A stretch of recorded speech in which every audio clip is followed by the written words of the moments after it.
Welcome to Books in the Freezer, a podcast dedicated to the deliciously disturbing world of horror fiction. I'm your host, Stephanie, and today I am with podcast favorite, author Riley Sager, to talk about his latest novel, Survive the Night. Riley, once again, welcome to the show. Hey there, thank you for having me. And podcast favorite, that is so cool. You're just saying that. I am not. People love your books. I think, people talk to me about Home Before Dark, all the time. That is so cool. It's weird when you create it, you know all the flaws and the stress and everything that went into the creation of this book. And it's so weird I never get to see it from the other side as someone who's just reading this thing for enjoyment and enjoying it. So it's always nice to hear when people are like, yeah, I loved this. Yeah, I could imagine that. Yeah, I made a TikTok of haunted house book recommendations, and I had a lot of people comment back that they loved Home Before Dark. Oh, that is so cool. That I'm very proud of the reception that book has gotten. Like so many people love it, and I'm glad that I could scare them. It was scary. But this year we have Survive the Night coming out. So can you tell us a bit about that? Yes, Survive the Night. It is about a college student named Charlie, and she is named after the character from Alfred Hitchcock's Shadow of a Doubt. For those who there are people who hear Charlie and they're like, "Is that Shadow of a Doubt?" It's like, yes. But so it's a college student named Charlie, and her best friend and roommate has been murdered by a man known as the campus killer. And so Charlie just needs to leave campus, grief-stricken and guilt-ridden, and she just can't stay there a moment longer. So the book takes place in 1991, and in the 90s, at least, how college students often got home was through the campus ride board, where people would put up their little flyers with like, "Hi, I'm going to Ohio, need a ride," and they'd put their phone number, and that's how you would basically like get into a car with a stranger for several hours. And that's exactly what Charlie does. And at the ride board, she meets a fellow student named Josh, who's going the same direction she is. And so they decide to share the ride to Ohio. And pretty much as soon as they get to the highway, Charlie starts to suspect that Josh isn't exactly who he says he is, and that he might be a very, very dangerous man. And she's stuck in a car with him. So tense. I can't imagine just the idea of a ride board, but I mean, I guess that's what we do with Uber today, essentially. Not for I guess long trips like that, but just the idea of that creeps me out. Yeah, it's so hard to wrap your head around it now, but back then it was how people got places, and it was almost like school sanctioned hitchhiking Yeah. in a way. Yeah. The story revolves a lot around film noir. If someone's coming at this book with little understanding or background, are there films that you would recommend to pair with the book? Well, it helps to have seen Shadow of a Doubt, Hitchcock classic. It's not one of his most known films, so it's kind of under the radar, but it's great. I also think Silence of the Lambs is a good one because that came out in 1991, and it's when Survive the Night takes place, and so there was a fascination with serial killers going on at that time in pop culture. And I think another good one, and I only put this together like recently, is Misery, Oh because it's yeah. it's it's two people in a Yeah. confined space, and one of them might be very super dangerous. So yeah, that's a good one to watch too. Oh, definitely. Was it fun to write a film major protagonist? It was, and it was also easy because I was a film studies major, like Charlie was. And so it really saved on having to do, well, any research because I was pulling all these movies from memory. But it was fun because movies are fun, and Yeah. movies are like this international language. Like people all over the world, they might not have seen Psycho, but they know about the Psycho shower scene. And so it's a great emotional shorthand in a way. If Charlie's in a certain situation and she mentions a certain movie, and if you are familiar with that movie, you know exactly what she's feeling. And so it was a great way to connect her and the reader together through cinema. Definitely. I was going to ask about the overlap in your uh, favorite films between you and Charlie, because I know at one point in the book, Charlie mentions that she doesn't like The Sound of Music or like trust people who like The Sound of Music. And last year you told us that was one of your favorites. It is absolutely one of my favorites. And I just, it's a really fun in joke. Well, one, because Sound of Music is a big part of Home Before Dark. And so those who read that will be like, oh, that's funny. But those who really know, like, that I love, love, love Sound of Music will see that line and just chuckle, because Charlie is basically saying, like, if you like The Sound of Music, I don't want to know you. That is funny. I liked the use of the different tropes in the storytelling. Like, Charlie is so self-aware in the way that she talks and is like telling the story, and I feel like at times is so, I guess, aware that this is like a story set up and talks about, you know, being the femme fatale and the leading lady. Yeah, and trying to think through a cinematic lens. Like, I liked when I was coming up with the scenes of her comparing herself to the character of Charlie in Shadow of a Doubt, who was far more strong and plucky and resourceful than book Charlie thinks she is. And so she's like, okay, what would movie Charlie do in this situation? She would be brave. She would be smart. She would ask questions. And so Charlie starts to ask questions. And so she kind of becomes not herself, but becomes how she thinks this character would act in this situation. So it's a little bit of acting she's doing on her own. Was it fun to go back to the 90s for the story? It was so much fun. And it started just from a logistical standpoint. Like, I knew I would not be able to tell this particular story in present day because it would be 5 pages. Like, she would, Google Josh. She would look at his Facebook page. Even if she got in the car with him, which she wouldn't, she would be like, no, I'm done here. She'd call someone for help, call the police, look up GPS to see her location, hail an Uber, and it would be over.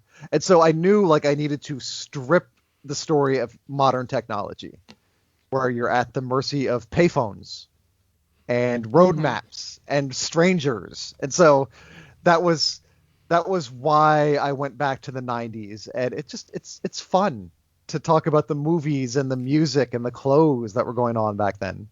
Oh yeah. Well, I feel like a lot of that plays a big part into the story, like, Nirvana and the movies of the time.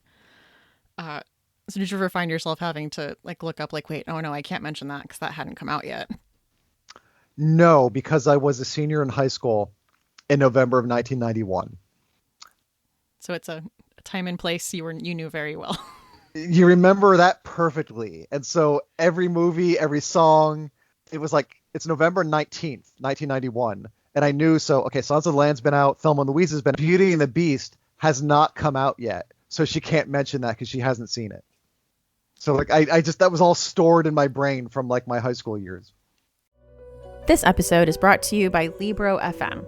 Libro FM is the first and only company which lets you purchase audiobooks directly from your favorite local bookstore. You can pick from more than 150,000 audiobooks, including bestsellers and recommendations from booksellers. You'll get the same audiobooks at the same price as the largest audiobook company out there. You know the name. But you'll be part of a different story, one that supports community. If you're new to audiobooks, they're the perfect way to get more books into your busy life. Listen during your commute, while doing chores, walking the dog, or just relaxing at home. All you need is a smartphone and the free Libro FM app. If you already love audiobooks and don't know what to listen to next, check out recommendations and curated lists from people who know audiobooks best. Booksellers. And us. We also have a playlist on there full of books that have been recommended on this podcast. Books in the Freezer special offer. You get 2 audiobooks for the price of one, just $14.99, with your first month of membership using code FreezerBook. This offer is valid for new members in Canada and the United States. Thank you, Libro FM, for supporting the show.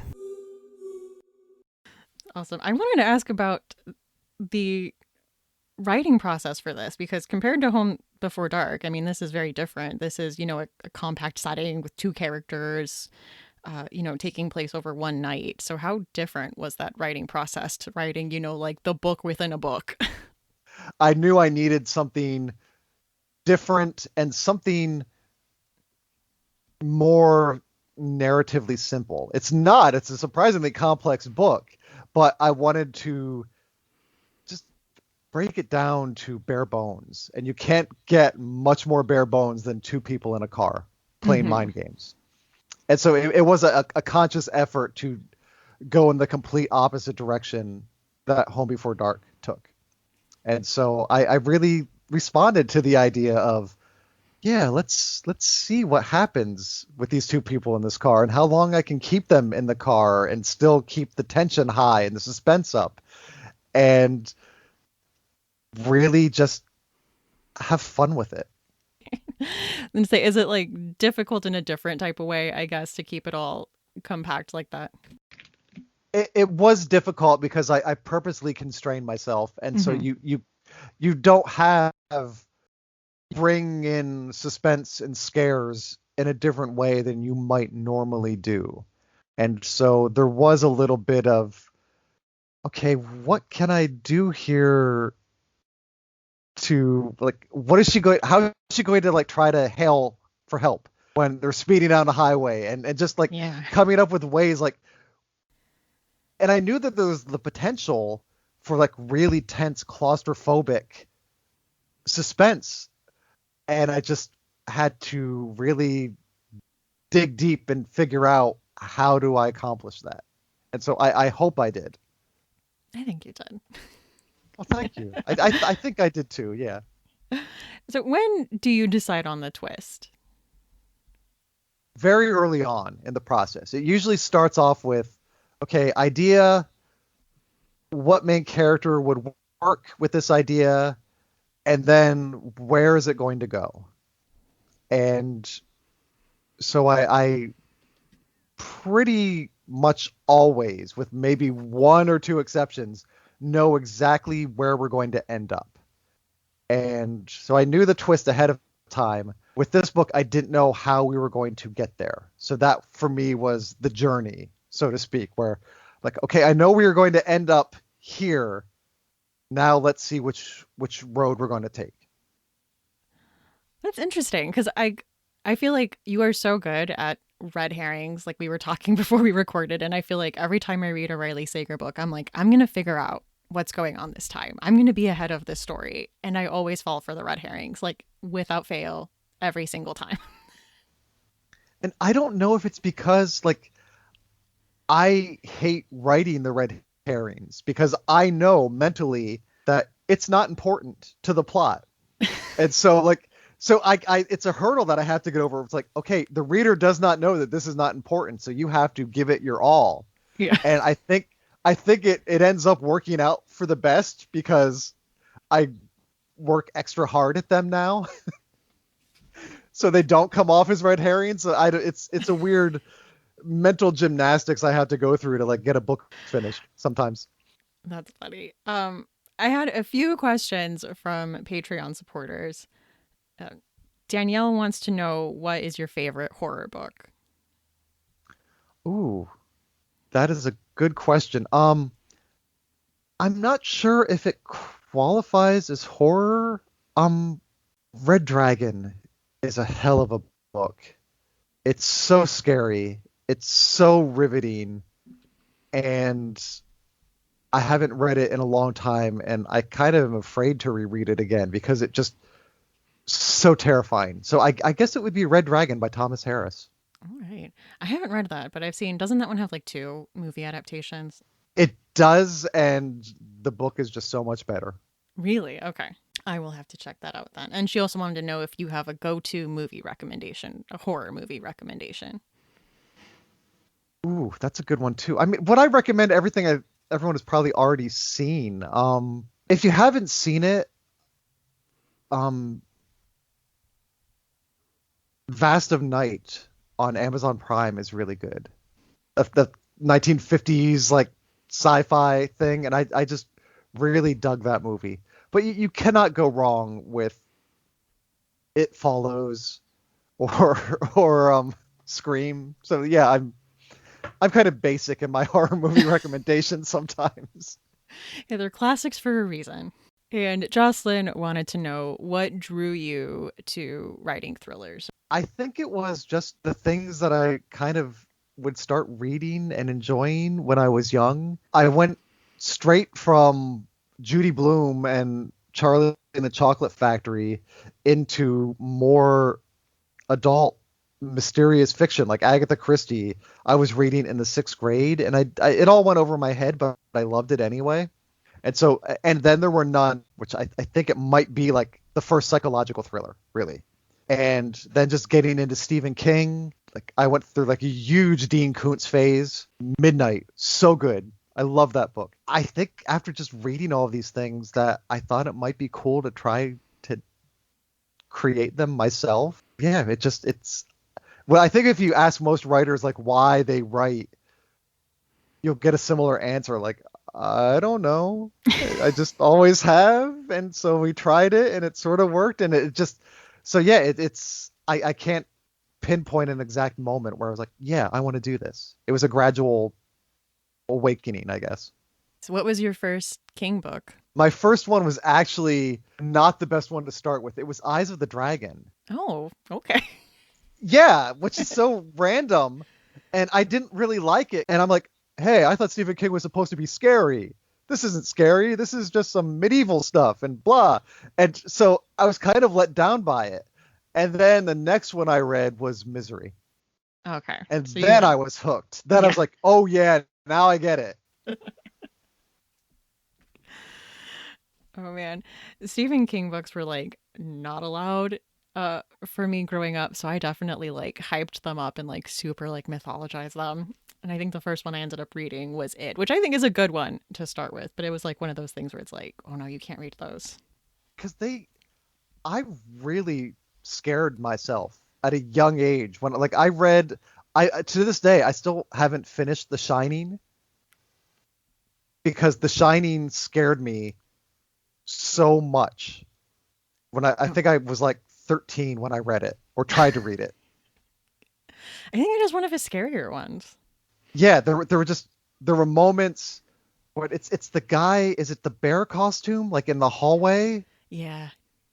After reading that, I was like, okay, it's 1 a.m. and I have to go to the bathroom, but I refuse because there's a guy in a bear costume outside in the hallway.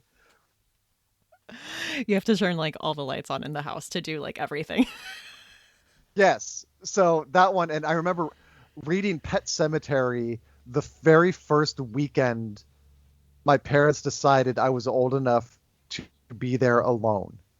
Hmm. And so it was like, my parents are gone. My sister is gone. Most kids like that age would be like, party. And it's like, I'm going to sit here alone in isolation and read Pet Sematary and terrify myself. So yeah, not a good idea. Oh man. So I know this year you've been doing like the movie watch-alongs again for classic movies like Jaws and Psycho. Do you have any new insights on any of the films rewatching them this time around? Yeah. Ones. When rewatching Silence of the and I've seen that movie like 20 some times, and there were still new things that I noticed for the very first time, and one of them is, and it blew my mind when I realized this, but whenever Clarice is talking to Hannibal Lecter or in any professional capacity, she wears like this blazer, and it's the same blazer. She's always wearing it, and I never noticed it before, but it's like, yeah, of course she would wear the same blazer because she can't afford, this is like the only good blazer she has. And when she's down in the basement with Buffalo Bill, the first thing she does is she like takes off the blazer, and it's like she's shedding her cocoon and becoming like the FBI butterfly that she is. Wow. And I'm like, wow, there was a lot of thought put into this thing. Yeah, there's a lot of layers to that movie. So many. And it's so controversial. I mean, and exploring, like we didn't consider in 1991, but yeah, there is like a certain unintentional transphobia going on in that movie. And it's like, how do you deal with that from a modern lens? And do you judge it more harshly or no? And I tend to be more forgiving in that regard because I don't think Jonathan Demme, who by all accounts was a wonderful man and a humanist, like intended to do harm to the trans community with this film. Yeah, I know. Like I've seen a lot of like op-eds and stuff being written about it recently. Yeah, because the 30th anniversary was in Yeah. February, and it still has such a cultural impact to this day. When it comes to your own books, do you think you have a favorite? I Yes and no. I mean, it's weird. They're written under completely different circumstances, and some are like, people love Home Before Dark. That one was probably my least favorite writing experience because it was just so stressful. So like I can't remove myself from the creation of it. So the one, I mean, I will always say like the one I'm most proud of is Final Girls because it's the book that literally changed my life. Like without Final Girls, my life would be very, very, very different right now. And so I will always love and be grateful to that book. Yeah, I can see that. I mean, it's the one that started it all for you. Yeah, it's nowhere. I never ever thought my wildest dreams like that I would achieve the things that I've achieved. Like when I was writing that book, I just needed to write the book, and hopefully someone would give me a little money for it because I was so financially desperate at the time.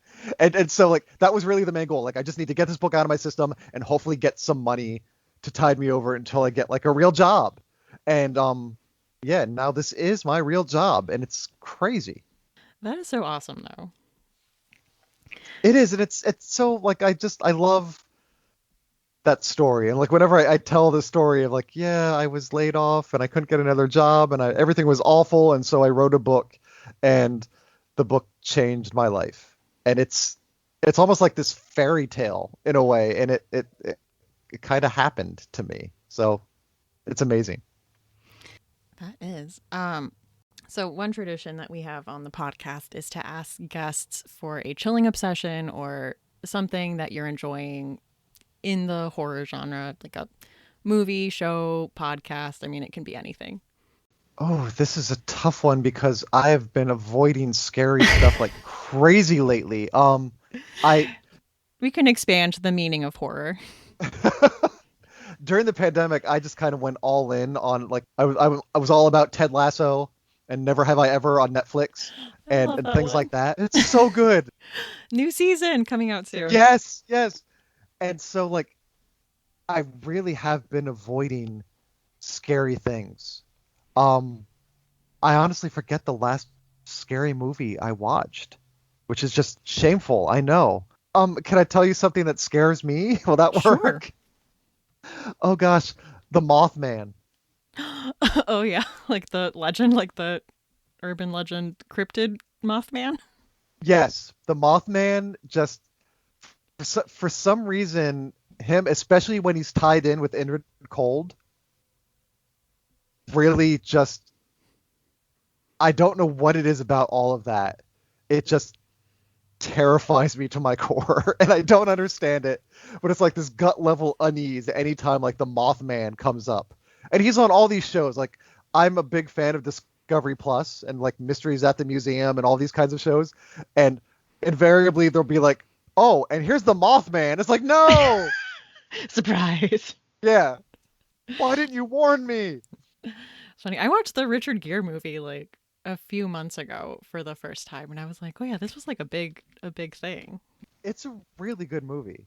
Like I tortured myself when I went and saw that in theaters, and it's really good, but man, that just gets me. And I have like there was a thing, I think it was Josh Gates and Mysteries at the Unknown or something, like they kind of maybe figured out what caused the Mothman. Really? Yeah, I mean they think there's no definitive proof, but in that area in West Virginia where he was appearing, there was some military testing going on. And so it's a valid theory that it was literally soldier testing jetpacks, Oh. and that they were wearing like these night vision goggles that would make their eyes turn red. And so like there was like flying red-eyed men in the sky, but it was just like testing jetpack technology. That's very interesting. I think I still want to believe in the Mothman. Like I was going through like wickedclothes.com and they have like a whole line of Mothman merch and I'm like I kind of want all these. Like, I want the shirt and the hat. I should wear that ironically, like wear Yeah. my Mothman shirt so I look brave, but really it's like, and I'm scared. Oh man. So our last tradition on the podcast is to ask our guests for a final girl song. So last year you picked Don't Fear the Reaper. Is there another song you would like to add to the playlist this year? There is, well, I did a playlist for Survive the Night with songs that are mentioned in the book or that I was listening to get me in the mood. And a really good final girl song that actually plays an important part in the book is Come As You Are by Nirvana. Oh, nice. I was going to ask if it was going to be a Nirvana song. Yeah, that one, it was one of the things that first popped into my head when I was thinking about writing this. I just pictured a man and a woman in a car playing mind games with each other as Nirvana, and specifically the beginning of Come As You Are, starts playing on the tape deck. And I had to write that into the Oh, book. yeah. And so I do think Come As You Are is a great, great final girl song. Awesome. I will definitely add that to the playlist. And I can also add the Survive the Night playlist if listeners want to check that out. Um, yes, I will email you the link. Like I'll send you the link to this as soon as we get off this call. Oh, awesome. All right. Well, thank you so much for chatting with me today. Where can people find you online? The easiest way is my website, rileysagerbooks.com, and there, right at the top, are links to my Instagram, my Twitter, and my Facebook. And just warning you, I'm mostly on Instagram and Twitter, Facebook not so much. So if you really want to find me, like I'm around Twitter and Instagram all the time. I feel you on that. There's a lot of baggage going on with Facebook, and I'm just like, I don't know if I want to deal. Yeah. I don't even have it on my phone. So it's just like more of even a hassle to get on Facebook to check things. So I rarely check my personal one. Friends of mine might have had kids and that are now like 6 months old, and I wouldn't know because that's like how rarely I check my Facebook. like whole lives have changed and we're just totally unaware. Totally. Well, thank you so much. No, thank you. This is great. Yeah, I had a lot of fun. Thank you again for coming on. Thank you. And I'll talk to you next year, I hope. Yeah. Books in the Freezer is a bi-weekly podcast. We post episodes every other Tuesday. You can find us on Twitter at BooksFreezerPod, on Instagram at Books in the Freezer, at facebook.com/booksinthefreezer, and we are on TikTok at Books in the Freezer. You can send us an email at booksinthefreezer@gmail.com. If you would like to support the show, there are a few ways you can do that. One of them is to support us on Patreon. There is a $1, $3, and a $5 level with all kinds of different perks, including early episode releases, bonus episodes, movie nights, all kinds of stuff. So if that sounds interesting to you, you can check that out at patreon.com/booksinthefreezer. Another convenient way to support the show is to use our Amazon link. You just go to the show notes, find the link, that'll take you right to Amazon, and you would just do your normal Amazon shopping like you would always do, and a little bit of that goes to help support the podcast. So thank you to all of you that use that. Someone recently purchased a set of glass corked bottles and a pair of professional hair cutting scissors. So all kinds of stuff. Again, thank you to all of you that use the link. If you're looking for a way to support the podcast without spending any money, you know what is a good way to do that is to leave a review on a site like Apple Podcasts, or to just spread the word about the podcast, tweet about it, post about it on Facebook, post about it on Insta stories. All of those things help little podcasts like this. So thank you again to all of you that do that, and tag me. It makes me so happy. I'm Stephanie. You can find me on Twitter at lady_Gagnon. That's LADY_GAGNON, or on Instagram at That's What She Read, and that is that's with 2 A's. So thank you so much, and see you next time on Books in the Freezer.